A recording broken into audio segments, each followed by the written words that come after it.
चाय में, दूध में या फिर पानी में डिप करके खाने का अपना अलग ही मजा है। जमाना बदल गया, लेकिन ये बिस्किट आज़ादी के पहले जैसा था। आज आज़ादी के 76 ईयर्स बाद भी वैसा ही है, वही टेस्ट और वही क्वालिटी। हालांकि इसमें इस्तेमाल होने वाले raw materials, man power, machinery और ट्रांसपोर्टेशन कॉस्ट 10 गुना तक महंगे हो गए। लेकिन पिछले 30 सालों से इसका छोटा पैक सिर्फ 5 रुपए का ही मिलता है। एक बार 50 पैसे दाम बढ़ाने की कोशिश भी हुई, लेकिन उसके खिलाफ लोग सड़कों पर उतर गए। और आज ये इंडिया में ही नहीं बल्कि पूरी दुनिया में सबसे ज्यादा बेचा जाने वाला बिस्किट है। लेकिन हैरानी की बात है कि इतना सस्ता पार्ले जी बिस्किट बेचकर भी कंपनी लॉस में नहीं बल्कि बहुत ही ज्यादा प्रॉफिट में है। साल 2013 में जहां कंपनी का रेवेन्यू 5,000 करोड़ था, वो आज 16,000 करोड़ को भी क्रॉस कर चुका है। और ऐसा होने के पीछे पार्ले कंपनी की एक सोची समझी स्ट्रेटजी है। आज की वीडियो में हम पार्ले कंपनी की शुरुआत से लेकर अभी तक की पूरी जर्नी के साथ ही उस राज को भी जानेंगे जिसने कंपनी को इस मुकाम पर लाकर खड़ा कर दिया। पार्ले कंपनी की कहानी शुरू होती है आजादी से पहले, जब मार्केट में विदेशी चीजें खूब महंगे दामों पर बेची जाती थी।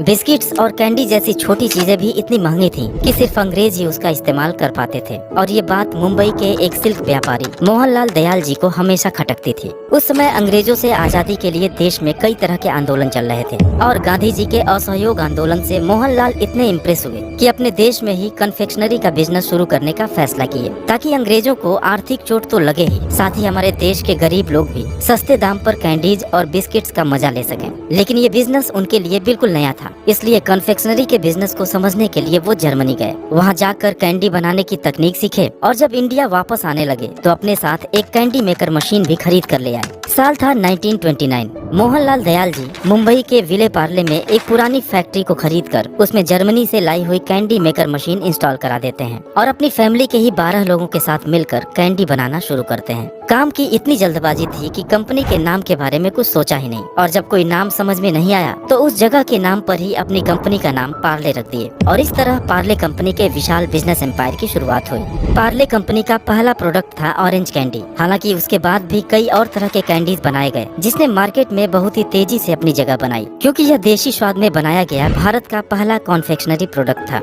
उस समय अंग्रेज अपनी चाय के साथ इम्पोर्टेड बिस्किट खाया करते थे, इसलिए मोहनलाल जी ने सोचा कि क्यों ना आम इंडियंस के लिए भी कैंडी की तरह बिस्किट्स भी इंडिया में ही बनाया जाए। और साल 1939 में उन्होंने पार्ले ग्लूको बिस्किट बनाना शुरू कर दिया। गेहूं से बना यह बिस्किट इतने कम दाम का था कि गरीब लोग भी इसे खरीद सकते थे, और इसका सिर्फ दाम ही कम नहीं था बल्कि टेस्ट में भी यह बिस्किट काफी अच्छा था। इसलिए देखते ही देखते यह इंडियन मार्केट में इतना तेजी से पॉपुलर हुआ कि अंग्रेज भी पार्ले ग्लूको बिस्किट को यूज करने लगे और मार्केट में मौजूद ब्रिटिश ब्रांड के बिस्किट्स भी पीछे होने लगे। यहाँ तक कि सेकेंड वर्ल्ड वॉर के दौरान ब्रिटिश इंडियन आर्मी ने भी पार्ले ग्लूको का खूब इस्तेमाल किया, जिससे यह कंपनी अच्छे प्रॉफिट में आ गई। लेकिन वॉर जैसे ही खत्म हुआ, देश में गेहूं की कमी होने लगी। 1947 में अंग्रेजों से आजादी और उसके बाद देश के विभाजन ने इस क्राइसिस को और भी ज्यादा बढ़ा दिया। पार्ले को इतना भी रॉ मटेरियल नहीं मिल पा रहा था कि वो प्रोडक्शन को जारी रख पाए। मजबूरन कंपनी को कुछ दिनों के लिए बंद करना पड़ा। लेकिन जब फिर से हालात कुछ बेहतर हुए और पार्ले ने बिस्किट्स का प्रोडक्शन शुरू किया, तो कई दूसरे ब्रांड्स के भी ग्लूकोज बिस्किट मार्केट में बिकने लगे थे।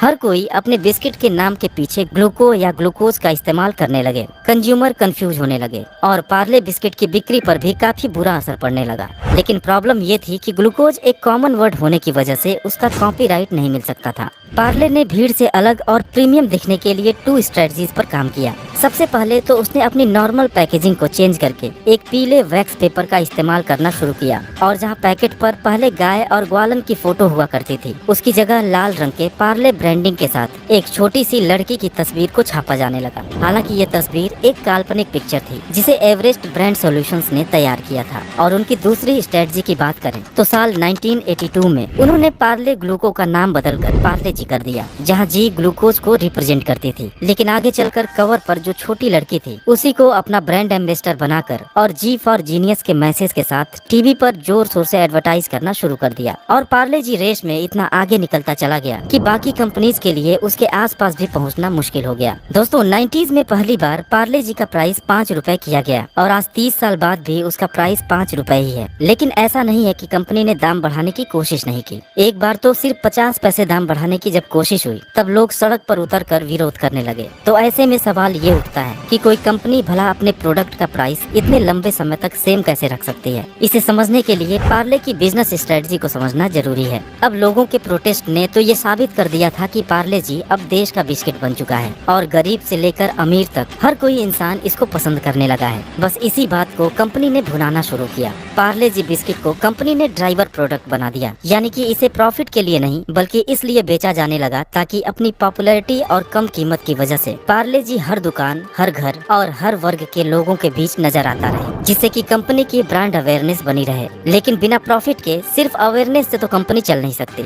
इसलिए पार्ले ब्रांड के अंदर धीरे धीरे मोनाको, क्रैकजैक और हाइड एंड सीक जैसे हाई प्रॉफिट प्रोडक्ट्स को भी लॉन्च किया गया और इस तरह कंपनी जो प्रॉफिट पार्ले जी से नहीं कमा पाती वो इन प्रोडक्ट से एडजस्ट कर लेती है। लेकिन ये स्ट्रेटजी भी ज्यादा दिन तक काम नहीं कर सकती थी, क्योंकि कंपनी के टोटल सेल्स में पार्ले जी का कंट्रीब्यूशन 50% से भी ज्यादा का है और महंगाई की वजह से पार्ले जी बिस्किट का प्रोडक्शन कॉस्ट काफी तेजी से बढ़ने लगा। लेकिन मुसीबत ये थी कि दाम तो बढ़ा नहीं सकते थे, इसलिए दाम को 5 रुपए पर ही फिक्स रखते हुए कंपनी ने पैकेट के साइज को छोटा करना शुरू कर दिया। 90s में जो पार्ले जी 5 रुपए में 100 ग्राम के पैक में मिला करती थी, आज 5 रुपए में सिर्फ 55 ग्राम का पैकेट मिलता है, यानी कि दाम तो लगभग दूना हो गया, लेकिन लोगों को एहसास तक नहीं हुआ। इसके अलावा भी पार्ले ने कुछ बुनियादी चीजों पर इतनी बारीकी से ध्यान दिया कि उनका प्रोडक्शन कॉस्ट अपने कॉम्पिटिटर से हमेशा कम रहा है, जैसे कि वो रॉ मटेरियल्स काफी सस्ते रेट पर सीधे उसके सोर्सेज से ही खरीदते हैं, जिससे कि बीच के मीडिएटर का कमीशन खत्म हो जाता है। कहते हैं ना कि जो पैसा रॉ मटेरियल्स की खरीद में बचा लिया जाए वो कंपनी के लिए सीधा नेट प्रॉफिट की तरह होता है। और दोस्तों आप तो जानते ही हैं, कन्फेक्शनरी और फूड इंडस्ट्री में वेस्टेज एक बड़ी प्रॉब्लम है, लेकिन पार्ले की एक बहुत ही अच्छी बात ये भी है कि उनका वेस्टेज ना के बराबर है।